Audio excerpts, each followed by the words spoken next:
이재명 정부 들어 협치를 강조하는 가운데 여야 협치 1호 법안으로 상법 개정안의 여야 합의를 이끌어낸 문진석 더불어민주당 의원, 재선 국회의원, 더불어민주당 원내 운영 수석 부대표, 더불어민주당 충청남도당 위원장 역임. 거대 여당으로 야당을 인정하고 대화와 타협을 통한 정치를 하되 이유 없는 발목 잡기에는 단호하게 대처하겠다고 강조. 저희들이 집권 여당이 되면 야당을 인정하고 대화와 타협을 통한 정치를 좀 복원해야 된다. 공감대가 있었습니다. 그런 기조는 변하지 않고 그냥 트집 잡거나 이유 없이 발목을 잡거나 이럴 때는 좀 단호하게 대처하겠다 이런 방식. 문진석 의원이 생각하는 여야 협치 전략과 바람직한 당정 관계 집중 분석합니다. 지난주 주요 장관 후보자에 대한 인사청문회가 있었는데요. 후보자의 자격 검증을 두고 여야 공방이 이어졌습니다. 문진석 더불어민주당 원내 수석 부대표와 얘기를 나눠보겠습니다. 문 의원님 안녕하십니까? 네, 안녕하세요. 네, 주말에도 비가 쏟아지고 있습니다. 전국에 집중호우로 인한 피해가 잇따랐는데요. 지역구가 있는 충남에도 비 많이 내렸죠. 네, 저희 충남에도 많은 피해가 발생했습니다. 네. 그래서 오늘 아침 오전에 우리 김병기 원내대표님과 함께 네. 아산의 피해 현장을 좀 둘러보고요. 네. 앞으로 우리 당과 정부가 어떻게 해야 될 것인지를 고민하는 그런 시간을 갖고 왔습니다. 네. 혼전 일차가 돼서 빨리 좀 복구할 수 있도록 노력을 해야겠습니다. 네. 네. 지난주 장관 후보자 인사청문회가 있었습니다. 여야 공방이 이어졌는데요. 국민의힘 송은석 비대위원장은 후보자 6명에 대한 문제 제기를 했습니다. 이재명 대통령 어제 여야 원내대표 만났다는 소식도 전해졌고요. 지금 대통령의 결심만 남았다는 시각인데요. 어떤 전망이세요? 네, 인사청문회가 과거와 현재와 미래를 이렇게 검증하는 자리일 텐데 네. 지나치게 과거에 이렇게 집착하면서 어떤 국민들은 그렇게 말씀하시기도 합니다. 인사청문회 없었으면 좋겠다. 네. 그 정도로 정쟁의 도구로 전락한 그런 느낌을 지울 수가 없고요. 네. 다만 이제 인사청문회가 2분 빼고는 이제 거의 다 끝났는데 과거에 읍참마속의 결단과 네. 그랜트 장군을 중용한 알코올 중독에 빠진 그랜트 장군을 중용한 링컨의 결단 어느 쪽의 결단 두 가지 결단이 있을 텐데 네. 그 두 가지 어느 쪽을 결단하든 간에 그 인사권자의 결정은 존중돼야 된다. 저는 그렇게 생각합니다. 네. 말씀하셨더니 사실 인사청문 제도에 대한 변화 뭐 여당이 될 때마다 뭐 이쪽이든 저쪽이든 다 그렇게 얘기를 하고 있잖아요. 네, 이번에 좀 바꿀 그런 개연성이 있습니까? 네. 저희 국회 운영위원회에 네. 지금 법안이 올라와 있습니다. 그래서 네. 이번에 여야가 좀 합의해서 인사청문회를 좀 더 인사청문회가 사실 존속하는 건 전 좋다고 봅니다. 네. 예. 그걸 통해서 공직자들이 좀 더 공직자를 지망하는 사람들이 좀 더 엄격하게 자기 관리를 할 수 있는 것이고요. 그래서 좋다고 보는데 그 청문회 제도를 좀 더 생산적이고 좀 정책과 건설을 좀 건설적으로 분리해서, 이렇게 네. 바꿀 필요는 있다. 이게 정쟁의 도구로 전락하게 해서는 안 된다. 이런 생각을 가지고 있습니다. 네. 이재명 대통령은 국민통합 여야 협치를 강조합니다. 여야 협치 1호 법안이죠. 3법 개정안이 국회 본회의를 통과했습니다. 문 의원의 역할이 컸는데요. 그러나 사실 여야 협치가 이게 말처럼 쉽지 않은 게 정치 현실입니다. 검찰 개혁 법안 등 여러 현안이 있는데 어떤 전략이세요? 네, 뭐 협치 전략이라고 따로 뭐 있는 건 아니고요. 네. 여야 협치의 가장 기본적인 것은 여야가 먼저 신뢰를 가져야 될 것 같고요. 그다음에 상대를 배려하고 네. 상대 입장을 이해하는 기본 전제가 있어야지만이 협치가 가능하다 이렇게 생각하고 상법 개정이라든가 지난해 제가 국토교통위원회 간사로 있을 때 네. 전세사기 특별법을 이렇게 여야 합의로 최초 1호 법안으로 이렇게 통과시킨 적이 있거든요. 네. 그때 경험을 살리면 역시 상대를 인정하고 상대에 대한 신뢰를 바탕으로 네. 이해하고 배려할 때 이게 뭔가 협상이 성공적으로 이루어질 수 있다라는 네. 그런 경험이 있습니다. 그래서 그 경험을 토대로 해서 여야 협치를 이끌어 가려고 하는데 중요한 것은 뭐냐면 기본적으로 개혁 법안에 대한 큰 틀에서 동의가 있어야 됩니다. 네. 가령 예를 들자면 검찰 개혁 법안 같은 경우도 검찰 해체는 이제 피할 수 없는 것이거든요. 네. 그래서 검찰 해체에 대한 기본적인 동의, 방송법도 마찬가지입니다. 방송법도 방송을 국민에게 돌려줘야 된다라는 대전제에 대한 동의가 있어야지만이 강론을 논의할 수 있다 네. 이렇게 보고 노동법도 마찬가지고요. 다만 우리는 한 발짝도 나갈 수 없다 이렇게 얘기를 한다고 한다면 거기서 논의 자체가 안 되지 않습니까? 네. 그래서 큰 틀에서 동의가 있다고 한다면 협치는 가능할 수 있다. 네. 논의할 수 있다.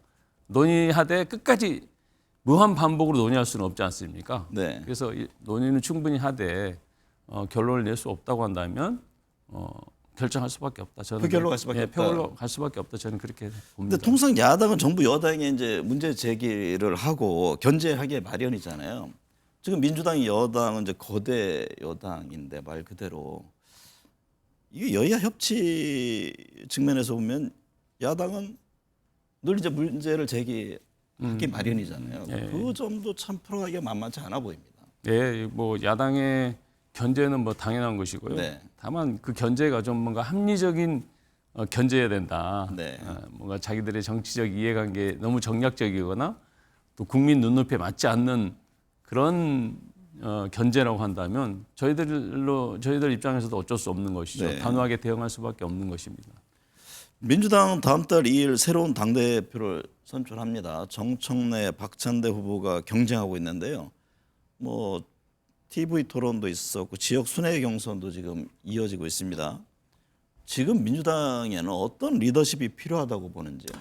저희 당의 당대표 리더십은 내란을 빨리 종식하고 그다음에 민생 경제를 회복시키고 사회 대개혁 그다음에 국민 통합이라고 하는 이런 시대적인 소명 의식을 갖고 그다음에 이재명 정부와 잘 이렇게 소통하면서 이재명 정부의 성공을 뒷받침할 수 있는 그런 리더십을 갖고 있는 사람이라면 뭐 당대표로서 손색이 없다 이렇게 생각하고요. 네. 다만 두 분의 스타일의 차이는 있지만 두 분 다 충분히 그런 자질을 가지고 계신다. 리더십을 갖고 있다 이렇게 생각합니다.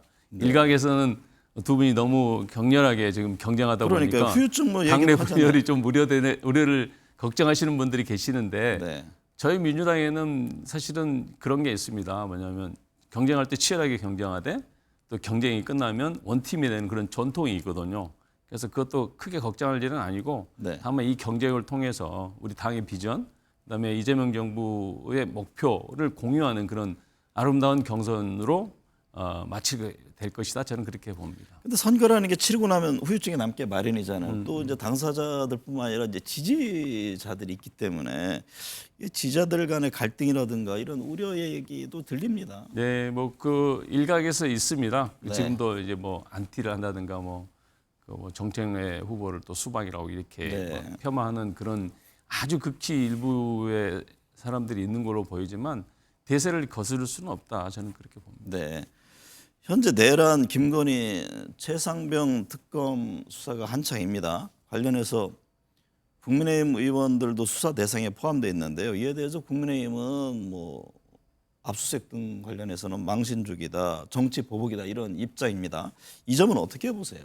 네, 윤석열 전 대통령이 계엄을 통해서 우리 헌법 질서를 훼손시켰지 않습니까? 네. 그다음에 특검 수사도 이렇게 거부하면서 우리 형사 사법 질서마저도 이제 무너뜨리려고 하고 있거든요. 이 와중에 국민의힘 의원들은 사실은 지난 계엄이나 탄핵에 대해서 반성해야 되는데 진정한 반성을 하지 않고 특검 수사에 대해서 망신주기나 뭐 정책 수사다 이런 얘기들을 하는데요.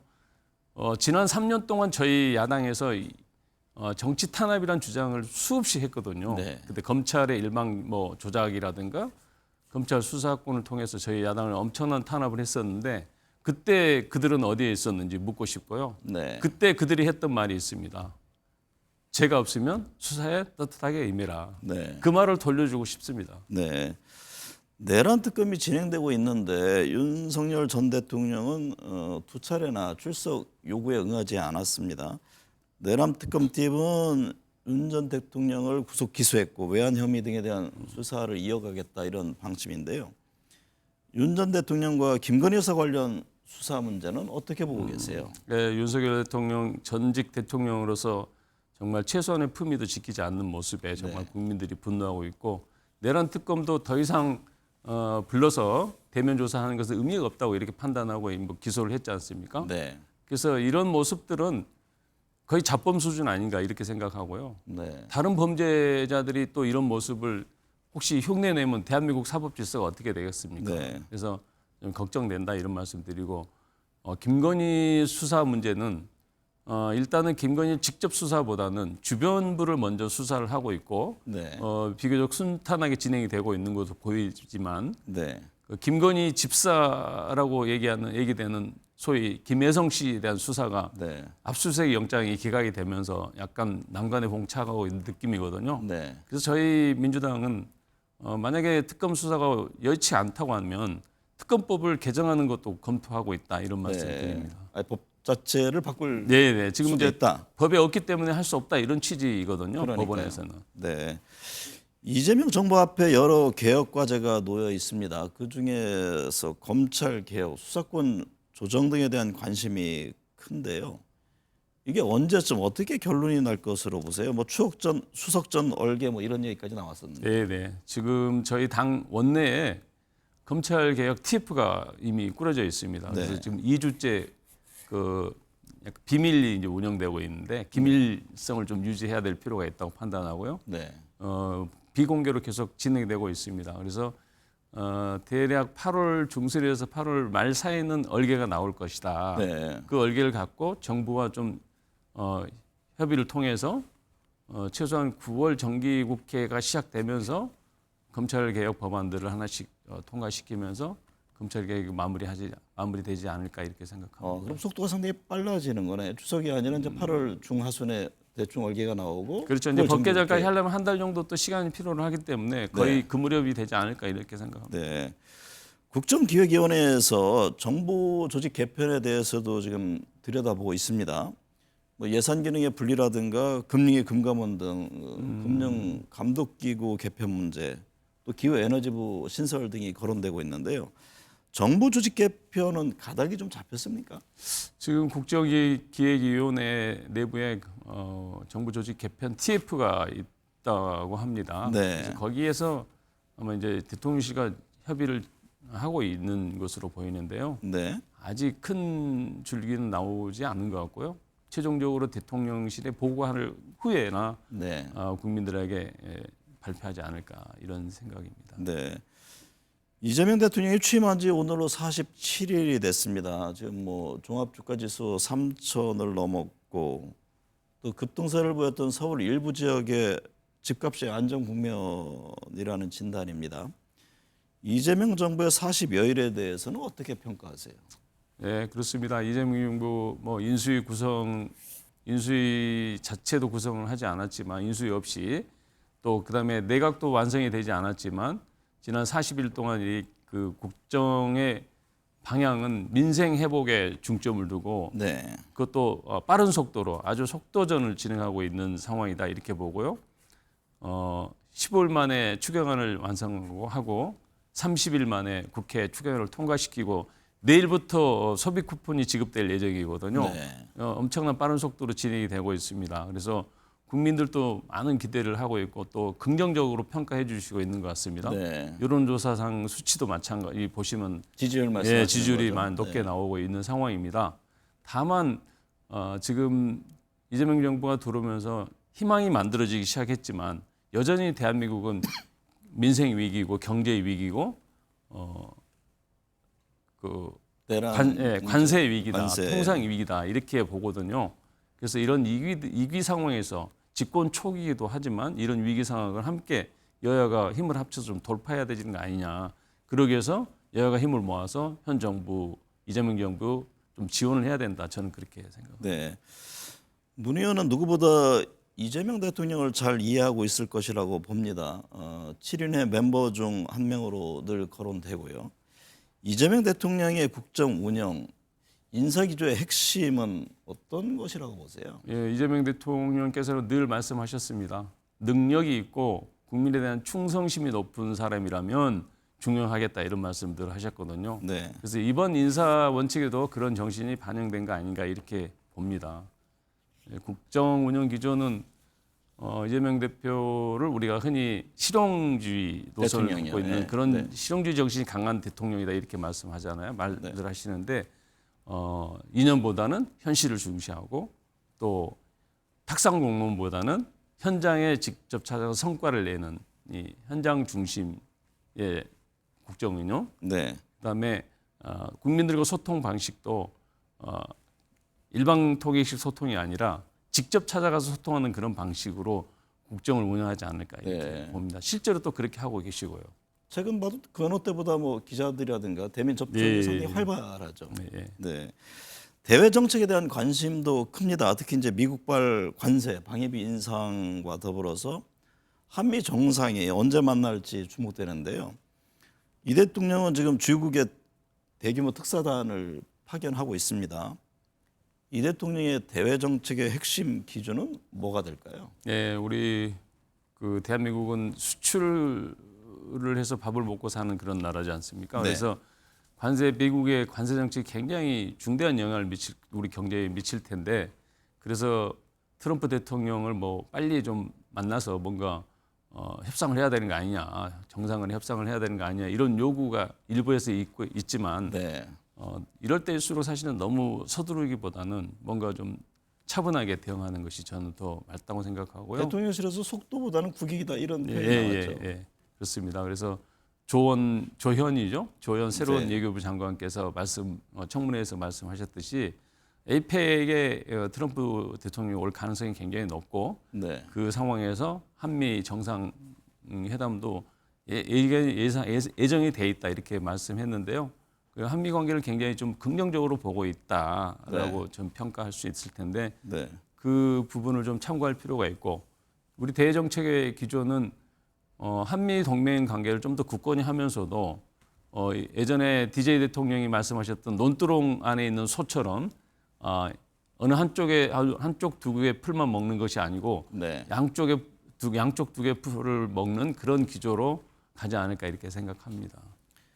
이재명 대통령이 재헌절날 헌법을 새로 정비할 때라면서 국회가 대장정에 나서달라고 주문했습니다. 권력구조 개편이라든가 뭐 선거제 등 개헌 관련해서 민주당은 어떤 입장인가요? 언제쯤 이게 어떤 내용으로 구체화될까요? 네, 저희 민주당 입장은 우원식 의원이 제안했던 점진적 순차적으로 이렇게 개헌을 하자 지속적으로 네. 이 의견에 공감하고 지난 며칠 전에 야당의 원내대표, 원내수석 저희 네 명이서 밥을 먹을 때 네. 그 얘기를 했어요. 개헌특위를 만들어서 우리가 합의할 수 있는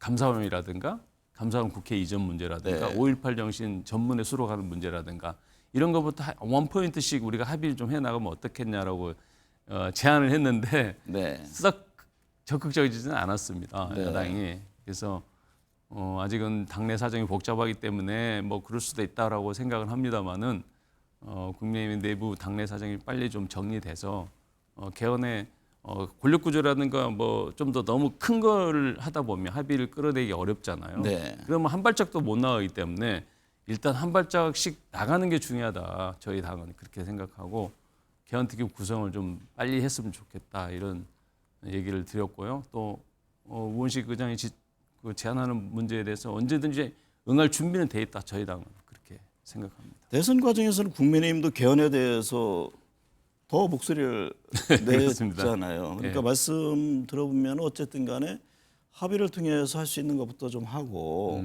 예를 들면 권력구조 이런 거는 좀 장기 과제 형태 예. 그런 말씀이신 거죠? 예. 그러니까 뭐 선거 때는 무슨 말을 못 하겠습니까? 네. 그냥 항상 과거에도 쭉 그랬지 않습니까? 개헌하겠다고 그렇게 많이 약속을 했지만 한 번도 지켜진 적이 없거든요. 이제 그렇게 하는 것보다는 정말 필요한 거, 금방 합의가 될 수 있는 거. 그러니까 뭐 정부에서도 감사원은 국회에서 가져가는 게 대통령께서도 네. 좋다라고 말씀하셨잖아요. 그래서 네. 뭐 저항이 없을 거라고 보고 행정부도 그러면 우리 여야가 합의만 하면 그건 얼마든지 국회로 이전할 수 있는 문제들이거든요. 또 5.18 정신 전문수로 가는 것도 본인들도 약속을 했기 때문에 네. 뭐 그것도 뭐 금방 합의할 수 있는 문제고 그래서 합의 가능한 것부터 하는 게 사실은 현실적으로 더 실현 가능성이 있지 않나 이런 생각. 사실은 대통령 의지가 굉장히 중요한데 네, 네.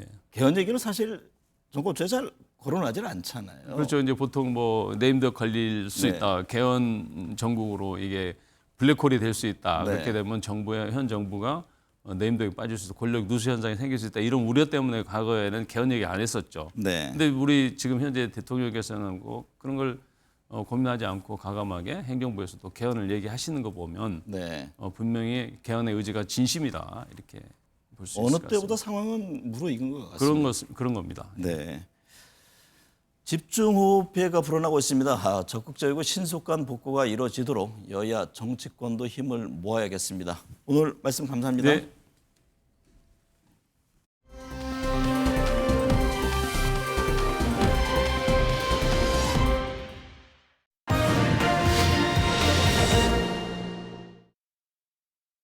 네, 정치권 현안 짚어보겠습니다. 김성태 전 국민의힘 원내대표, 김미연 RN서치 소장, 홍영식 한기 리서치 소장, 민병덕 더불어민주당 의원 함께하겠습니다. 어서 오십시오. 예, 안녕하세요. 네. 김성태 전 대표님, 예. 전국적으로 폭우가 이어지는 가운데 지금 이재명 대통령 사고 예방을 위해서 모든 수단을 동원하겠다 이런 의지를 강조했습니다. 또 방금 전에는 특별 재난지역 선포 지시도 있었는데요. 지금 상황을 어떻게 보고 계세요? 평택 옹백 사고에서 이제 비롯되고 그걸 철저하게 진상 조사를 해가지고 네. 만일 뭐 지방자치가 소홀하게 또 주민들의 그런 신고가 있었음에도 불구하고 사고의 위험성을 사전에 대비하지 않았다면은 대통령으로서 특단의 의지를 보이겠다는 그런 각오가 있죠. 네. 그런 반면에 이제 지금 이제 이 수재를 또 복구하는 수해 복구를 위한 이 과정에서 뭐 지금 현재 모든 부처의 그러니까 행안부의 이건 역량 능력뿐만 아니라 모든 부처의 역량 능력을 총결집해서 이걸 긴박하게 수습 대처해라 그런 뜻이죠. 네. 홍영식 소장님, 이재명 대통령이 폭우로 옹벽이 무너져 사람이 숨진 데 대해서 강하게 질책했습니다. 누군가의 잘못으로 안타까운 목숨을 잃는 사고가 발생했다면 분명히 처벌은 있을 것이다 이런 메시지를 낸 건데요. 지난 정권의 사고 대처와 비교해서 민심은 어떻게 반응할까요? 일단 대처하는 양식이 상당히 대비가 되는데 이거는 뭐 단순 지난 정권, 이번 정권에 당장 지금 나타나는 현상으로만 말씀드릴 게 아니고 네. 윤석열 대통령하고 윤석열 전 대통령과 이재명 대통령은 리더십이나 정치 스타일이 상당히 다릅니다. 다른 네. 정도가 그러니까 전혀 반대 스타일입니다. 거기다가 대통령 되기 전의 경력도 윤석열 전 대통령은 사법부 쪽의 경력이고 반면 이재명 대통령은 경기도지사, 성남시장을 하면서 행정 쪽의 경험을 갖고 있다 보니 네. 대처하는 방식이 전혀 다르죠. 그래서 본인이 의식하지 않았던 윤 전 대통령의 대처 방식하고는 완전히 상반된 모습을 보입니다. 네. 대단히 신속하고 현장 중심적으로 이렇게 움직인다는 거죠. 그러다 보니까 윤석열 전 대통령의 어떤 그런 모습만 보다가 이재명 대통령의 접근 대처 방식을 보는 이 국민들 입장에서는 새롭고 상당히 신선하고 저렇게 대처하는 게 맞다. 이런 접근 민심이 아닐까 이렇게 보여집니다. 네, 민병덕 의원님, 지금 이재명 대통령 수해로 많은 피해를 입은 지역에 특별 재난지역 선포 지시까지 내렸는데요. 지금 재난에 대응하는 이 대통령 움직임에 대해서 어떻게 보고 계세요? 뭐 재난을 원칙적으로 막을 수 없죠. 네. 그렇지만 그 피해를 줄이는 것은 정부의 대처가 어느 정도인가에 따라서 다르다고 생각하고요. 그래서 대통령께서 이렇게 말씀하셨잖아요. 다소 과하게 여겨지더라도 네. 모든 수단을 동원해서 전면적으로 대응하겠다. 이런 논거 하에서 그렇게 하신다고 보고 그래서 총리도 광주로 가겠다는 것이고 거기 농림부 장관도 이제 산청으로 가겠다는 것이고 또 어제 임명된 윤호중 행안부 장관도 중대본을 움직이면서 그렇게 네. 하고 있고 저희 당도 내일 그 예산으로 충남으로 이렇게 갈 생각입니다. 그래서 네. 당정이 한꺼번에 모두 다 가겠다는 것이고 이거는 뭐 저희가 최선을 다해서 피해를 줄여보려고 하고 있습니다. 네. 김성태 대표님, 중국 전승절 참석 여부를 고심해온 이재명 대통령이 불참하는 쪽으로 가닥을 잡은 것으로 지금 전해졌습니다. 한미 정상회담 등이 아직 이루어지지 않은 이 현실적인 상황을 고려한 것 아니냐 이런 해석이 나오는데 어떤 진단이세요? 제가 지난번 MBN하고 인터뷰에서도 바로 이 대목을 짚었죠. 네. 박근혜 전 대통령이 2015년 그러니까 중국 전성절 70주년 그 열병식에 저 천안문 광장에 가서 망두에 섰죠, 그죠? 네. 그로 인해서 그때는 미국 대통령과 서방 전체가 이걸 갖다가 지금 현재 중국에 대응해서 다 참석을 보이콧하는 걸 했는데 이게 서방 우방 중에서는 대한민국 박근혜 대통령만 당시 참석을 했죠. 네. 그래서 그 후폭풍이 아주 컸었습니다. 물론 박근혜 대통령은 저는 그때도 그걸 좀 말리는 입장입니다. 그때 이제 오바마 대통령이 상당히 이것 때문에 상당히 우호적인 입장에서 상당히 좀 많이 틀어졌죠, 심산이. 근데 박근혜 대통령 입장에서는 중국 아니면 북한의 핵미사일 개발을 저지할 수 없다. 네. 그런 절박함이 있어 갔지만은 결론은 그걸로 인해 가지고 북한의 핵미사일 개발을 저지도 못하면서 롯데를 비롯한 그런 우리나라 많은 기업들이 중국으로부터 엄청난 피해를 당하는 그 계기가 됐죠. 네. 그 사건이기 때문에 이번에 이재명 대통령께서 이 부분을 상당히 트럼프 대통령 그렇지 않아도 관세 전쟁 벌리고 있는데 이번이 또 만만치 않지 않습니까? 네. 그런 측면에서 이재명 대통령이 중국 전성절 가면은 늘 이재명 대통령이 이야기하는 실용 중심적 외교 안보 거기에도 맞지를 않으니까 이번 판단은 아주 잘한 것 같아요. 네. 김미연 소장님, 이재명 대통령이 정의선 현대자동차그룹 회장, 구광모 LG그룹 회장과 만찬을 하면서 통상 부문 애로상을 청취했습니다. 이렇게 재계 총수의 스킨십을 넓히고 있는 것에 대해서 민심은 어떻게 반응할까요? 저는 매우 긍정적으로 반응할 것 같습니다. 왜냐하면 이 보수 진영에서 가장 우려했던 부분이 바로 그 이재명 대통령의 어쩌면 그 친노동적이고 반기업적이지 않을까 하는 이런 우려가 있었음에도 불구하고 막상 대통령이 되고 난 뒤부터 이재명 대통령이 보이고 있는 행보를 보면은 상당히 친기업적인 행보를 보이고 있고요. 네. 하나 예를 들자면 취임 9일 만에 경제계와 간담회를 가졌고 그리고 지금 미국 특사로 보내시는 분도 전 두산그룹 회장입니다. 이런 거를 감안해 봤을 때 이재명 대통령이 상당히 친기업적인 소통을 하고 있다. 이런 점에서 많은 국민들이 좀 좋게 평가할 것 같고요. 또 하나 오늘 갤럽에서 발표한 조사를 보니까 유리한 재테크 방법, 돈을 벌 수 있는 방법 중에 무엇이 가장 좋을 것 같냐고 물어본 질문에서 갤럽이 이 조사를 아주 오래전부터 해왔는데 이번에 처음으로 주식이라는 응답이 부동산을 앞질렀다고 합니다. 네. 이런 거를 감안해 봤을 때 역시 어쨌든 주식시장이 활성화돼야지 우리 기업에도 좋은 거니까요. 그런 거를 감안해 봤을 때 이 대통령의 이런 친기업적인 행보는 향후 대통령의 국정 지지율에도 상당히 영향을 줄 것으로 보여집니다. 네.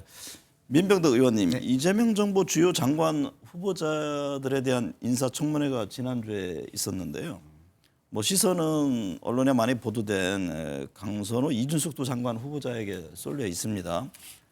오늘 이재명 대통령이 인사청문회 관련 보고를 받는다고 했는데 지금 뭐 호의 때문에 정확한 시점은 지금 알려지지 않고 있는데 당 원내 지도부는 두 후보자 역시 임명해야 한다 이런 입장을 피력했잖아요. 네네. 어떻게 전망하세요? 뭐 어제 송원석 비대위원장하고 김병기 원내대표하고 만나서 의견 대통령하고의, 청취했다는 거죠.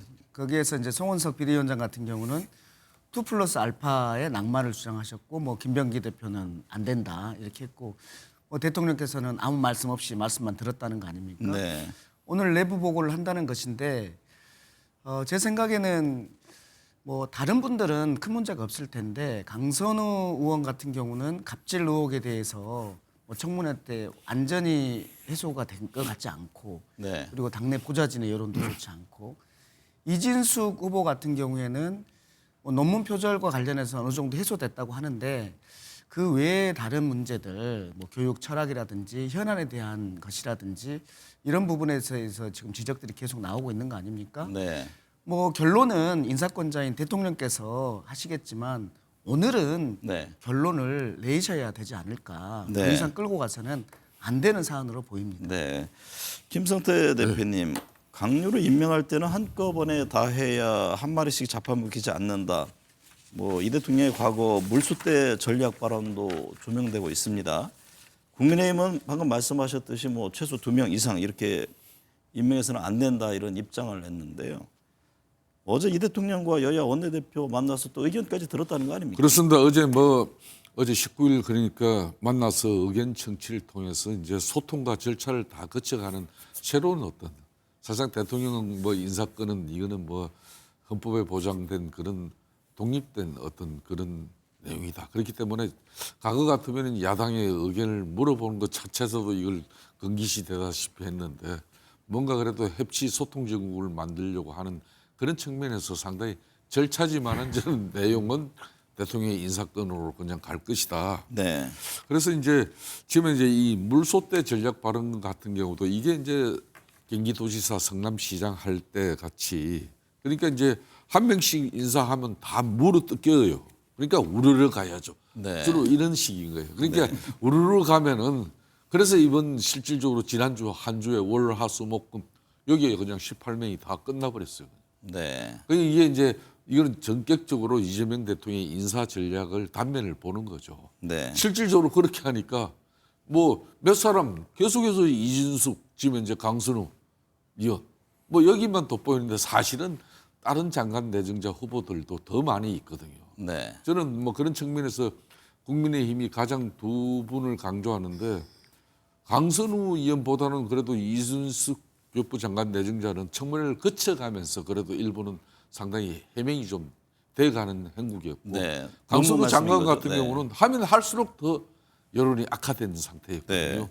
그런 것도 결론은 뭐 오늘 이제 정무수석 이야기 뭐 인사 보좌진들 이야기 듣고 이재명 대통령이 판단할 부분인데 이런 뭐 물소대 전략 이런 걸 보더라도 개별 인사 검증 과정에서 발생할 수 있는 그런 정치적 리스크를 최소화시키면서 안정적으로 국정 운영의 진용을 갖추겠다. 그러니까 네. 방어적 실용적 인사 기법이라고 네. 볼 수 있겠습니다. 홍영식 소장님 뒤에도 자세히 얘기하겠지만 지난주 갤럽 조사에서 이 대통령 지지율이 64%로 나왔습니다. 그 전주보다 1%포인트가 상승한 건데요. 이렇게 뭐 꿈쩍 않는 오히려 오르는 지지율이 전원 임명 가능성에 무게를 실어줄까요? 제가 볼 때는 전원 임명을 그 정도의 무게를 실어줄 만큼의 지지율은 지금 64% 갖고는 보기가 좀 어렵습니다. 그런데 내가 볼 때는 여당에서나 대통령실에서는 그렇게 해석할 가능성이 큽니다. 네. 그러면 바로 이런 부분이 제가 우려하는 부분인데 그 이유는 대통령 지지율은 종합적인 지지율인 거고 실제 인사라든가 정책 결정의 지지율하고는 이거는 좀 별건입니다. 해서 대통령실에서는 전체 대통령 지지율 갖고 밀어붙인다는 생각보다도 요 각각 그 장관에 대한 그 청문회의 결과 민심을 살펴서 각각 결정하는 것이 맞지 않냐는 거 보고 두 번째는 지금 현재 64%라는 게 그 정도 힘이 되느냐 제가 볼 때는 아니라고 봐요. 네. 옛날에 김영삼 대통령, 김대중 대통령도 80%대 지지율이었고 그때는 요즘과 달리 4점 척도가 아니고 5점 척도의 지지율이었기 때문에 요즘으로 따지는 지지율보다 더 높은 지지율이에요. 그리고 네. 문재인 대통령도 80%대의 시작했지만 개혁하는 과정에 되고 지지율 하락으로 어려움을 겪었는데 그 세 대통령이 다 80%대 지지율이었어요. 지금 좀 올랐다고 하지만은 64%, 65% 전후의 지지율은 그 정도의 어떤 힘이라고 이야기할 만큼 힘을 실어준다고 해석할 만큼 수준은 아직은 아니기 때문에 좀 진중해야 될 필요가 있습니다. 네.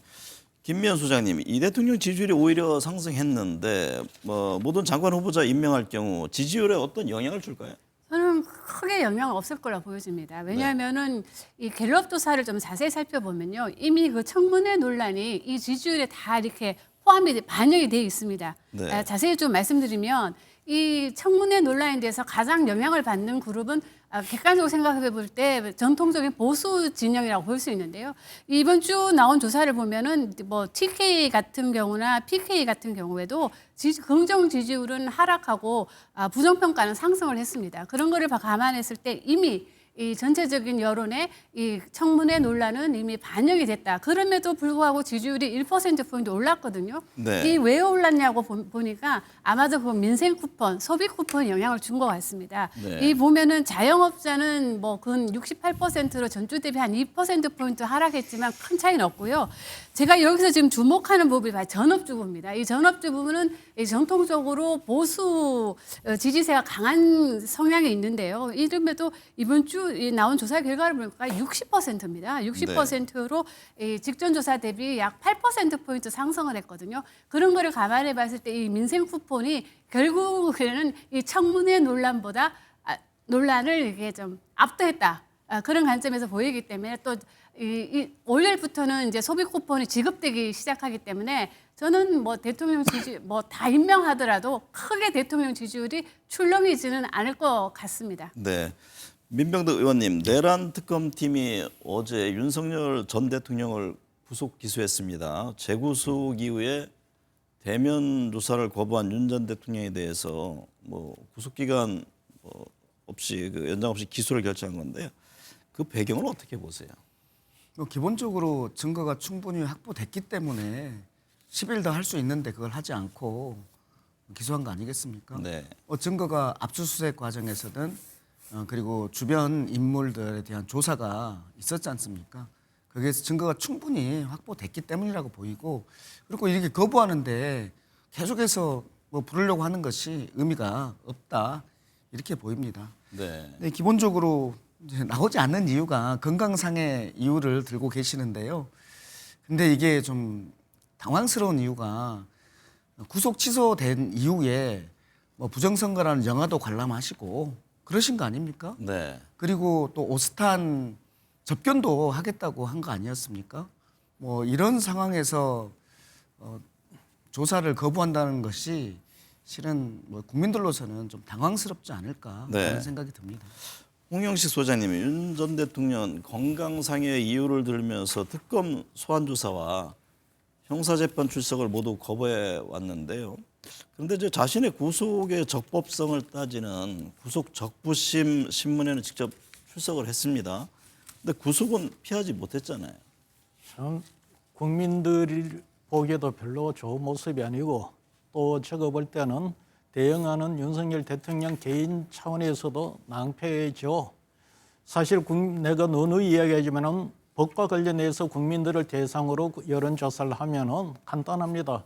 법 앞에는 평등해야 된다는 거고, 법 집행이나 그 과정에서 특권이 인정되어서는 안 된다는 겁니다. 그런데 네. 지금 윤석열 대통령은 이 법치에 대해서 법을 집행하는 사람에 자꾸 포인트를 두는 것 같는데, 사실은 법은 헌법에 규정이 되는 법치의 그 원리에 의해서 작동이 되는 거기 때문에 그 집행하는 것보다도 법치 그 자체에 좀 포인트를 두고 바라볼 필요가 있지 않는가. 사실 그런 의미에서 내가 알기로 윤석열 전 대통령이 대통령 되기 전에 가장 존중했던 전 대통령이 누구냐 이렇게 물었을 때 노무현 전 대통령이라고 그랬어요. 네. 노무현 전 대통령은 이런 상황에서 어떻게 대처했습니까? 그래서 제가 본 데는 이런 부분에 있어서는 참 노무현 대통령하고 비교해 볼 때 너무 비교가 되는 좀 아쉬운 부분입니다. 민병득 의원님, 김건희 특검팀이 김건희 여사 관련 의혹에 모두 관여돼 있는 이종우 전 블랙펄 인베스트 대표의 자택을 압수수색했습니다. 순직해병 특검팀에 이어서 이번에는 김건희 특검팀이 강제 수사에 나선 건데요. 지금 이 전 대표는 김 여사 수사를 위한 길목으로 지금 꼽히고 있잖아요. 네, 맞습니다. 삼부토건에서 이종호 대표가 핵심 키맨이거든요. 삼부토건 이 주가 조작에서 뭐 김건희 여사가 관여됐냐 이게 가장 핵심 아니겠습니까? 근데 그렇게 가는 징검다리의 키맨이 이종호 대표입니다. 이종호 대표는 도이치모터스 사건에서 주가 조작에 관여돼 있고 김건희 여사의 계좌를 관리했던 인물이고 그리고 이제 멋진 해병에서 3분의 1 체크하고 이렇게 썼던 사람 아닙니까? 네. 근데 3분의 1 체크하고 했는데 그 다음 답이 참 재밌어요. 골프라면은 네 알겠습니다 해야 되는데 3분의 1 체크하고가 어떤 정보를 제공했기 때문에 네 감사합니다라고 그 다음에 썼거든요. 네. 그러니까 여기에는 이종호가 많이 관여돼 있다라는 것인데 그리고 또 이종호에 대해서 뭐 본인은 모른다고 하고 있습니다만은 김기현 변호사하고 관련해서 녹취록을 보면은 그 삼부토건 관련 회사를 M&A 하고 있다는 또 녹취록이 나오고 있고 네. 또 조성옥 전 회장 그 아들을 서울구치소에 계속 있게 해달라는 그런 그 것에 대해서도 녹취가 나와 있는 거 아닙니까? 네. 그래서 이 부분은 뭐 김건희 삼부토건 김건희 그 사이에 이종호가 있는 권력형 비리 사건이기 때문에 이것은 크게 핵심인 이분이 될 거라고 봅니다. 네. 김성태 전 대표님, 건진법사 의혹과 관련해서 통일교 본부를 전격 압수수색했습니다. 통일교의 정책과 관련해서 권성동 국민의힘 의원이 연루된 정황을 포착하고 본 의원 사무실 등에 대한 압수수색도 진행했다고 하는데요. 어떤 의혹일까요? 아무래도 이제 김건희 특검이 이제 통일교 본부와 국민의힘 권성동 의원 사무실을 압수수색한 이 내용은 통일교와 정치적 유착 의혹에 대한 본격적인 수사로 볼 수 있는 것이죠. 그러니까 이걸 통해 가지고 이제 정경 유착의 판도라가 과연 열릴 것인지 뭐 일단 특검은 그 부분에 대해서 상당한 뭐 의심의 눈초리를 지금 가지고 있는 것 같아요. 네. 그러니까 이 종교 단체는 신자들의 대규모 입당을 통해 가지고 정책 방향과 그리고 공천 지도부 구성에 엄청난 영향력을 행사할 수 있거든요. 네. 그러니까 홍준표 전 대구시장 같은 경우도 20대 대선 당내 경선 과정에 특정 종교 이런 사이비 종교까지 끌어들여 가지고 우리 당내 경선이 자신은 이제 국민 여론은 이기고 이제 당원 여론조사에 썼는데 그 당원 여론조사에 이제 그때도 쉽게 말하면 이런 뭐 특정 종교인들이 뭐 이렇게 많이 가입해가지고 이렇게 해서 이제 결론 대선 후보 결정에도 영향을 끼쳤다. 홍 전 대표는 뭐 천벌 얘기까지 했습니다. 그렇게 해서 그것 때문에 이제 권성동 의원이 이제 한마디로 압수수색 받고 천벌 받을 것이다 이제 그런 주장까지 하고 있는데 저는 뭐 권성동 의원이 실질적으로 여기 통일교와 그러면은 윤석열 전 대통령이 이제 당내 후보가 되고 또 후보가 된 이후에도 또 통일교가 주관하는 어떤 그런 해외 사업과 또 국내적인 그런 관심 사업들에 대해서 연결고리가 있어 가지고 하는 건지 이런 뭐 수사 내용을 저희들도 전혀 알 수가 없죠. 네. 특검의 수사 내용은 지금 현재 구체적으로 드러난 건 없습니다. 김현 소장님, 권성동 의원 측은 정치 탄압을 주장하고 있는데요. 이에 대해서 박홍근 민주당 의원이 한 번 털리자 탄압을 외치느냐, 이재명 대통령은 367번 압수수색 받는 동안 웃지 않았느냐 이렇게 직격을 했습니다. 여론 흐름은 어떨까요? 네, 권성동 의원이 이제 정치 탄압을 주장하는 것에 대해서 얼마나 많은 국민들이 호응할까는 약간 미지수입니다. 그리고 지금 우리 김성태 의원님이 잘 설명해 주신 것처럼 지금 권성동 의원 측이 지금 압수수색 당한 건 통일교와의 관계 때문이잖아요. 통일교는 이게 일반적인 종교단체가 아니고 일명 뭐 사이비 종교단체라고 부르고 있고 알다시피 일본에서는 이제 통일교 때문에 문제가 많지 않았습니까? 그런 거를 감안해 봤을 때 이 통일교와의 유착 관계가 뭐 지금은 사실인지는 잘 알 수는 없지만 그러나 뭐 특검이 아무 이유 없이 이렇게 압수수색을 했을 것 같지는 않고요. 그런 관점에서 본다면 저는 이 사이비 종교단체와 이 우리나라에서 정말 제1야당, 1여당이기도 했던 국민의힘과 이런 유착 관계가 있었다고 하는 거는 국민들이 다시 한번 이 보수 정당에 대해서 생각하게끔 하는 거기 때문에 저는 이 부분은 그냥 야당 탄압이라고 주장하고 넘어가기에는 너무 사안이 큰 것으로 보여집니다. 네. 김성태 전 대표님, 지금 이철규 의원, 또 윤상현, 임종득 의원 압수수색, 또 윤한홍 의원은 뭐 출석 요구까지 했는데요. 검찰의 칼날이 지금 국민의힘 의원들을 향하고 있는데 당내 분위기는 어떨까요? 상당히 안 좋죠. 이제 이재명 대통령 이제 출범한 지 이제 두 달 조금 있으면 이제 될 건데 이제 본격적으로 이제 쉽게 말하면 야당 손목에 들어가지 않았나 이렇게 보고 있습니다. 네. 그동안 이제 윤석열 전 대통령의 측근 핵심 세력들이 또 이제 지금 현재 사실상 지금 3개 특검이 동시에 가동되고 있잖아요. 이 3개 특검을 다 들여다보면은 윤석열 정권 2년 한 10개월의 모든 과정을 다 뒤다볼 수 있을 정도로 강범위예요. 네. 그렇다면은 이제 거기에 연결고리 역할이라든지 어떤 뭐 결정적인 역할을 자임하거나 또는 또 메신저 역할을 한 부분이 바로 국민의힘 핵심 흔히 말하는 윤석열 측근 인사들이다. 네. 뭐 그렇기 때문에 대체적으로 지금 이제 긴거리 특검이라든지 순직 해병 특검이라든지 또 내란 특검에 다 이 사람들이 다 관계돼 가지고 그렇게 지금 특검이 이제 수사 의지를 가지고 하고 있는데 지금은 이제 아주 초기 단계니까 네. 구체적으로 특검이 어떤 사전 수사를 위해서 이렇게 수집된 뭐 내용이라든지 범죄 사실을 구체화시킨 게 아직 드러나지는 않고 있어요. 네. 그렇기 때문에 이게 무분별하게 막 그냥 가버리면은 이거는 정치 보복으로 읽혀질 수밖에 없는 거죠. 그러니까 네.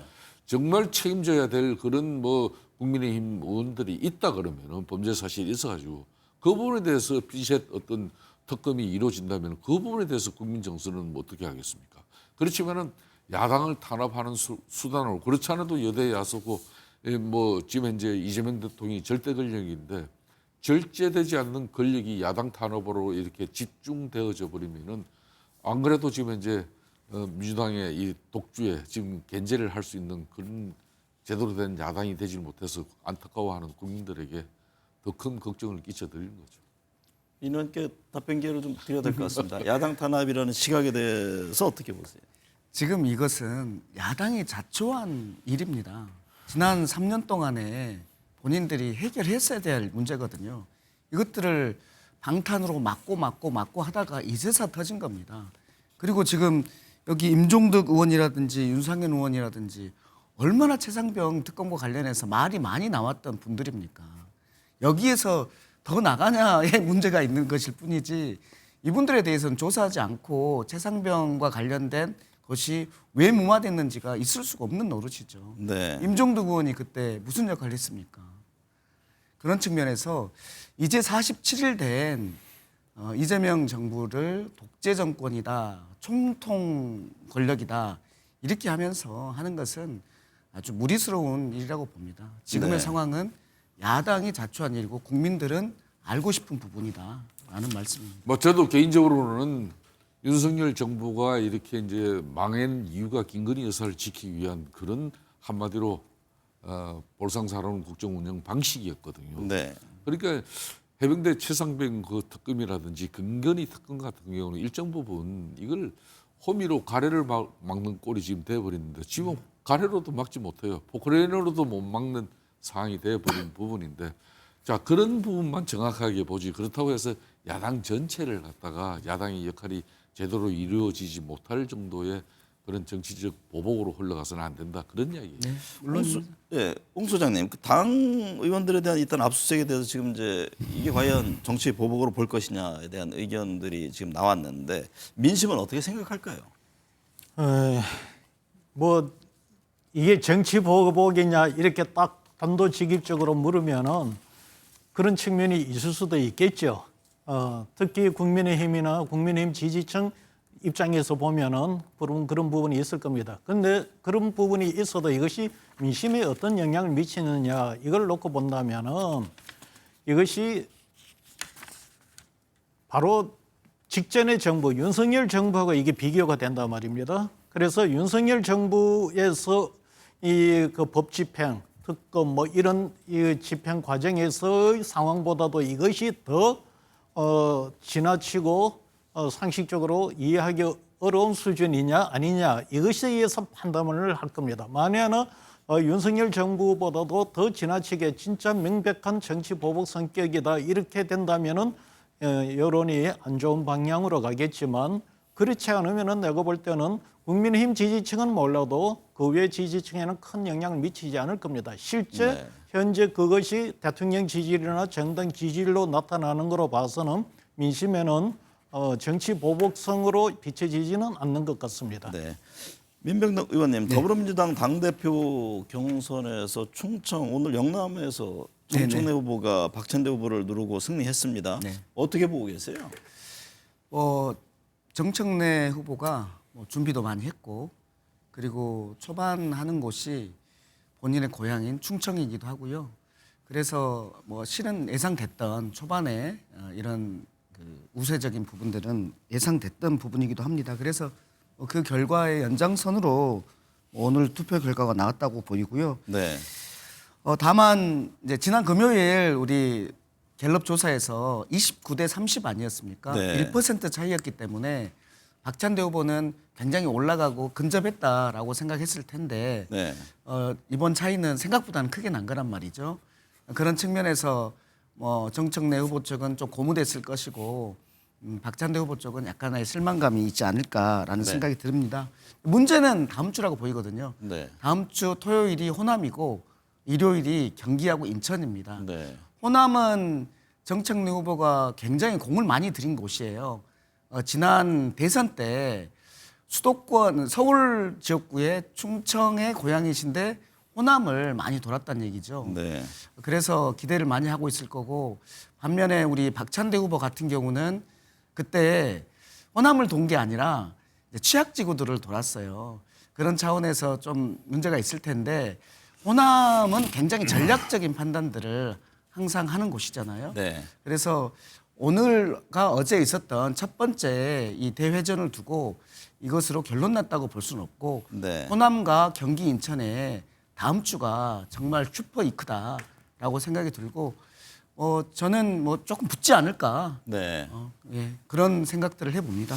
김미연 수장님, 갤럽 조사에 따르면 방금 이제 말씀하셨듯이 자기 민주당 당대표로 정청래 의원이 30%, 박찬대 의원이 29%를 차지했는데요. 지금 뭐 충청에서 오늘 영남에서도 권리당원 투표에서는 표 차이가 크게 났죠. 크죠. 네. 어떨까요? 다른 지역 표심. 방금 이제 민 의원께서는 호남과 서울 경기를 주목해봐야 한다 이런 진단을 하셨는데요. 저도 뭐 그렇게 생각합니다. 지금 가장 큰 권리당원이 있다고 예상되는 호남 지역 그리고 뭐 경기 인천 서울 수도권에서 누가 앞섰냐에 따라서 뭐 당 대표가 결정될 것으로 보여지고는 있지만 지금 일반 여론조사에서 30대 29라고 했을 때는 당연히 그 당원 50% 일반 여론조사 5대 5였으면 이게 상당히 좀 뭐 영향이 있을 거로 보여지는데요. 이 같은 갤럽 조사에서 보더라도 더불어민주당 지지층에서 보면은 47%대 34%로 두 자리 격차 수가 났고요. 2주 전 조사보다도 이 격차가 더 늘어났다는 겁니다. 일반 여론조사는 줄어들었지만 지지층에서 보면 격차가 좀 벌어지는 걸 모양새를 보이고 있기 때문에 저는 뭐 지금 이렇게 예단해서 말씀드리기는 어렵지만 말씀하신 대로 호남에서는 상당히 지난 대선에서 정청래 대표가 상당히 공을 들였기 때문에 저는 호남에서는 조금 앞서지 않을까 예상을 좀 해보고요. 경기 인천은 그래도 인천에서는 뭐 박찬대 후보가 좀 앞서지 않을까 예상을 해봅니다. 그럼에도 불구하고 이 더불어민주당 지지층에서는 이 양 후보의 격차가 좀 난다는 사실을 좀 감안해야 되지 않을까 싶습니다. 네. 홍영식 소장님, 그 정청래 박찬대 후보 여당 대표 역할론을 두고서도 서로 견해 차이가 있던데요. 지금 명심을 다 두 후보 다 강조를 하고 있거든요. 민주당 전당대 변수가 있다면 어떤 게 있을까요? 뭐 지금 시작할 때는 명심이 제일 큰 변수가 아니겠는가 이렇게 예상을 했었죠. 그런데 지금 이렇게 보니까 민 의원님은 지금 이 호남이나 경기에서 좀 달라질 수가 있다라고 하시는데 제가 볼 때 이번에 그 충청권이죠. 거기서의 지금 두 후보 간의 격차가 실제 여론조사 격차보다도 훨씬 더 크게 나타나요. 국민 여론조사는 뭐 10% 이내라 치더라도 민주당 지지층에서는 한 10몇 프로 정도 이래 차이가 났었는데 실제는 지금 중청에서 배 정도 이상 차이가 지금 배 정도 차이가 나는 그런 그 격차를 보입니다. 그래서 제가 이렇게 보면서 느끼는 게 이게 이 명심에 너무 의존하는 것에 대한 어떻게 보면은 명심 전략에 대한 역풍이 좀 있지 않느냐는 그런 부분이 하나 있고요. 그다음에는 이게 실제 이제 그 두 후보 간의 당내의 어떤 조직 그리고 후보의 정치력 이런 부분이 서서히 차별화되어서 나타나지 않는가 이렇게 보입니다. 네. 김성태 전 대표님, 국민의힘은 8월 22일 전당대회를 열기로 했는데요. 예. 김문수 전 장관 오늘 뭐 출마를 공식화했고 장동혁 의원도 출마한다고 하고 한동훈 전 대표, 안철수 의원 이제 어떤 후보가 나설지도 관심인데요. 지금 한편에서는 젊은 세대 교체를 주장하기도 하는데 어떤 전망이세요? 그러니까 대체적으로 이제 흔히 말하는 친윤 색채가 짙은 그러니까 좀 상당히 강성 지지층, 흔히 말하는 거구적 어떤 그런 강성 지지층의 그 지지층을 등에 업고 선거를 치르려고 하는 그런 뭐 찐보수 세력이 있는가 하면은 당이 더 이상 거구 정당화가 이루어지는 부분은 앞으로 중도로 확장하는데 엄청난 이게 장애 요인이 되고 있다. 네. 그렇기 때문에 당을 변화시켜 나갈 수 있는 그런 쉽게 말하면은 개혁 세력이 좀 당을 접수를 해야 된다. 그래야만이 윤석열 전 대통령을 재련해내고 또 지금 야당으로서 체질 변화가 이루어질 수 있는 큰 그런 이제 여건을 만들 수 있다. 그런 측면을 보면 대체로 지금 오늘도 이제 김문수 후보가 이제 출마를 공식화했고 네. 또 이제 장동혁 지금 현재 의원 같은 경우도 출마를 기정사실화하고 있죠. 네. 이런 분들은 아무래도 이제 이 대체로 좀 찐보수 진영, 흔히 말하는 과거에 이제 친윤이라고 부르는 그 세력들이 적극적으로 지지를 하지 않겠나 네. 이렇게 예상을 하고요.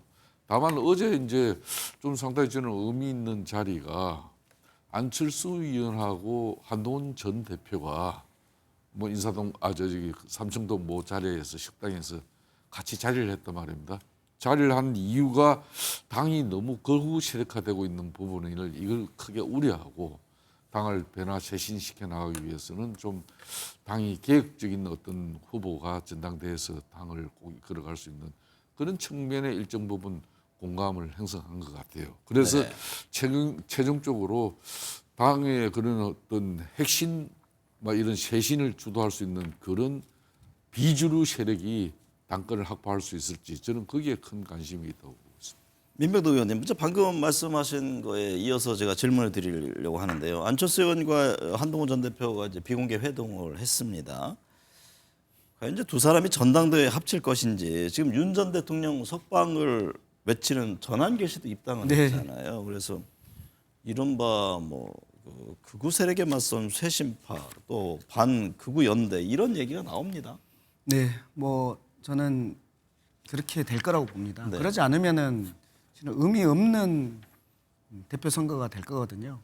이게 탄핵 찬성파와 반대파가 국민의힘의 방향을 어디로 끌고 갈 것인지 이런 대선이 되어야지 뭐 이들이 나눠져 가지고 나와 가지고는 뭐 그렇게 되지 않을 것 같고요. 오늘 재밌는 게 김문수 전 후보의 출마 선언을 보니까 총통 독재, 이재명 1인 독재 이렇게 말씀하시면서 자유민주주의 대한민국을 더욱 위대하게 만들기 위해서 국힘을 혁신하겠다라고 하셨어요. 그런데 구체적으로 혁신을 어떻게 하겠다는 것인지에 대해서는 말을 안 하고 있는데 네. 그런데 저는 뭐 최근에 또 나경원 의원은 불출마를 선언하고 결국 김문수 쪽으로 가지 않겠습니까? 네. 그러면은 뭐 친윤 의원들의 기득권 어떤 단합이 그런 그림이 그려지고 있다고 보입니다.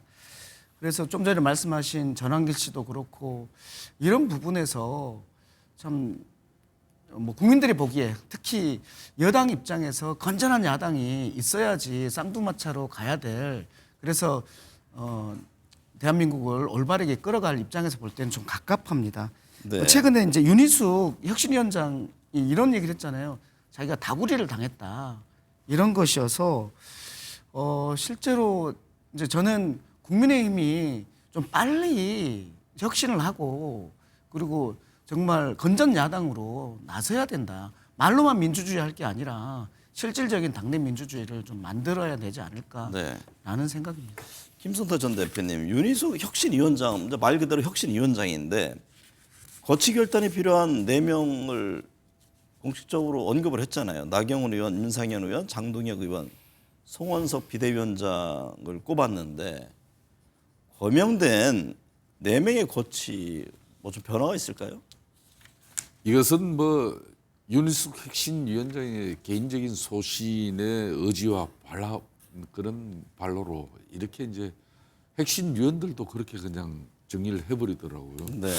저는 왜 이 4사람을 짚었는가 하면은 그러니까 이제 윤석열 전 대통령하고 전련하고 그런 전련된 내용을 당헌 당규의 전문까지도 이렇게 올려서 우리가 철저하게 이걸 반성하고 성찰하고 자성하는 그런 의미로 쉽게 말하면 당헌 당규에까지 담자. 근데 그런 내용들이 전부 다 윤희숙 혁신위원장은 뭐 이런 비대위에서 의결을 통해 가지고 그걸 현실화시킬 생각도 안 했어요. 보나마나 그거는 뭐 받아들여지지 않을 거니까. 그래서 이제 자신은 이제 아이디어를 가진 게 전당원 투표로 바로 회부시키겠다.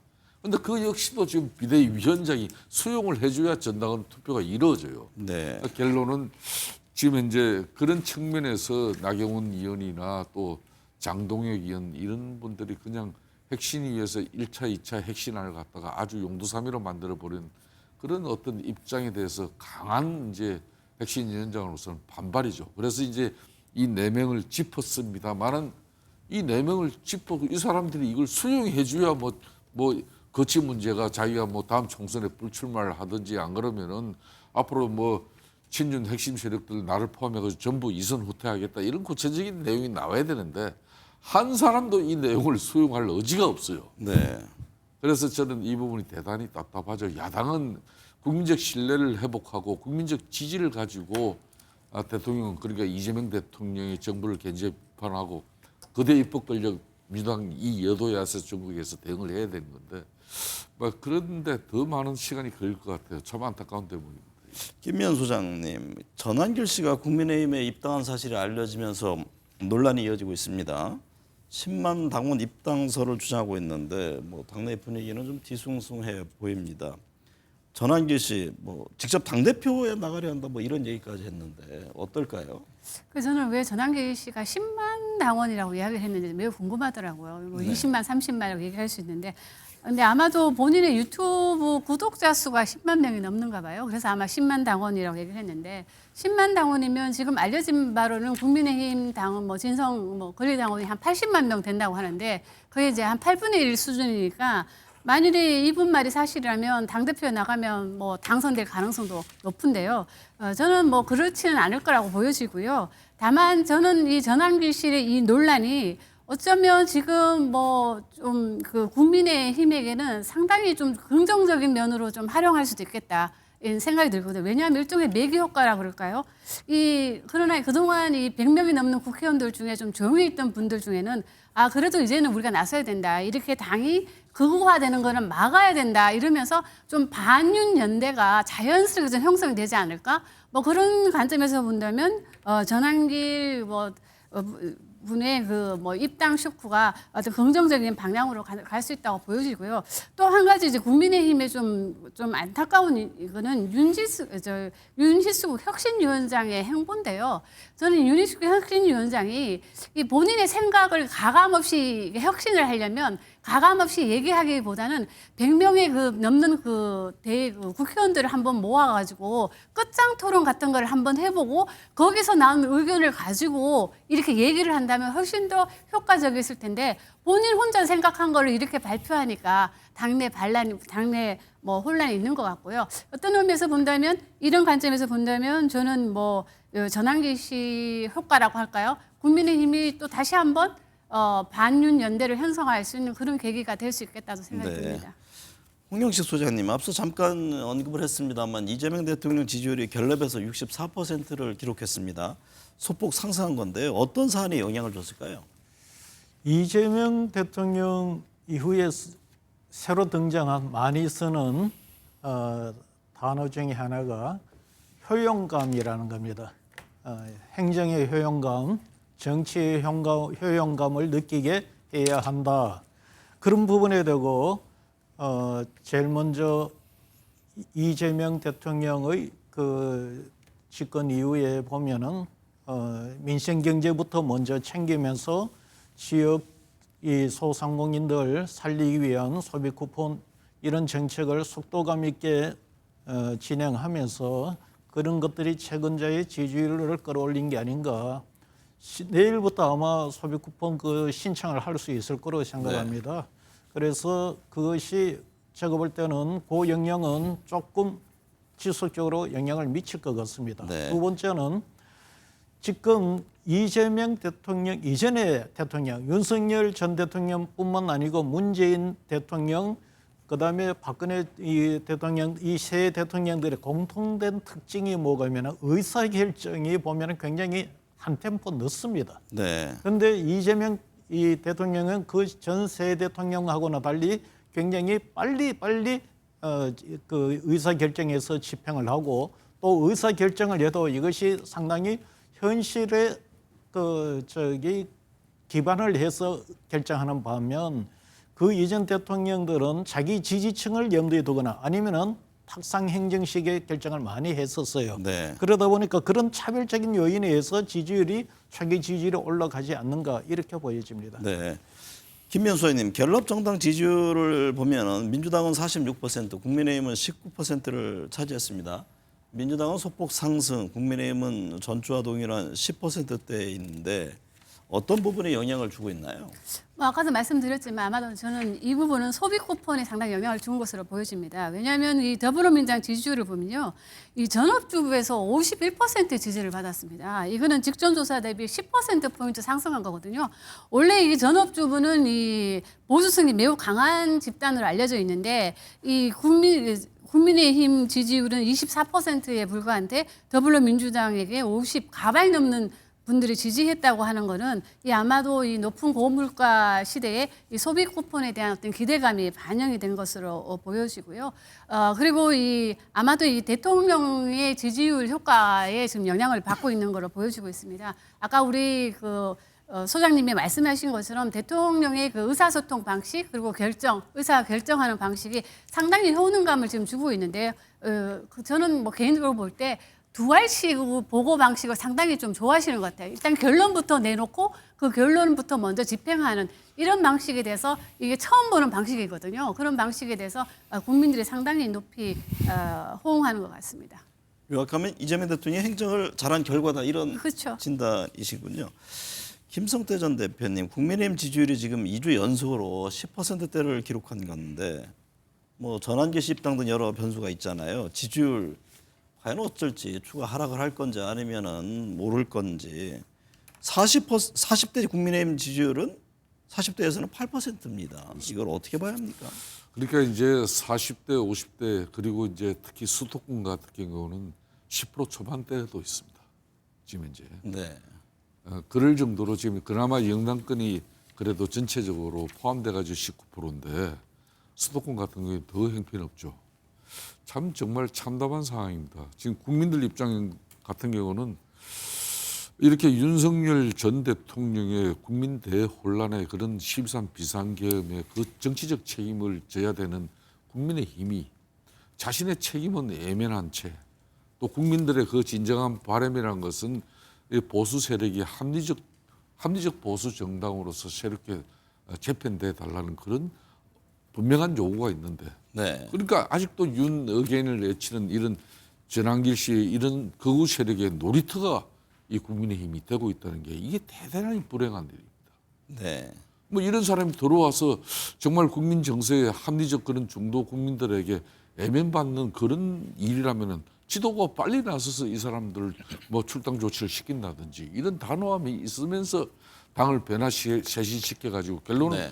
국민과 소통할 수 있는 그런 제대로 된 야당의 모습을 갖춰야 되는데 그거는 쏙 빼놓고 그냥 이재명 대통령 민주당 공격하면은 네. 야당의 지지가 회복되는 것처럼 저는 그건 아니라고 봅니다. 네.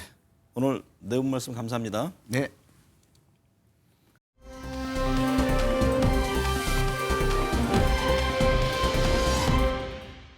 내란과 김건희 최병 특검 수사가 본격화하면서 그동안 숨겨졌던 사실이 하나둘씩 드러나고 있습니다. 윤석열 전 대통령이 다시 구속됐고 외환 혐의 수사도 한창입니다. 해병대원 순직 사건과 관련해 사단장 구명 로비 의혹과 양평 고속도로 노선 변경 특혜 의혹 등의 실체도 곧 밝혀질 것으로 보입니다. 사필 규정, 순간은 속일 수 있지만 영원히 감추기는 어려운 게 세상 이치입니다. 과거를 통해 우리는 현재를 살펴야 합니다. 지금 이 순간 어떤 잘못된 길을 가고 있는 것은 아닌지 늘 성찰해야 합니다. 오늘 남긴 발자국이 내일은 길이 된다는 심정으로 말이죠. 기록적인 폭우로 인명과 재산 피해가 잇따랐습니다. 하나된 마음으로 이재민을 위로하면서 북부에 힘을 쏟아야겠습니다. 시청해주신 여러분 감사합니다.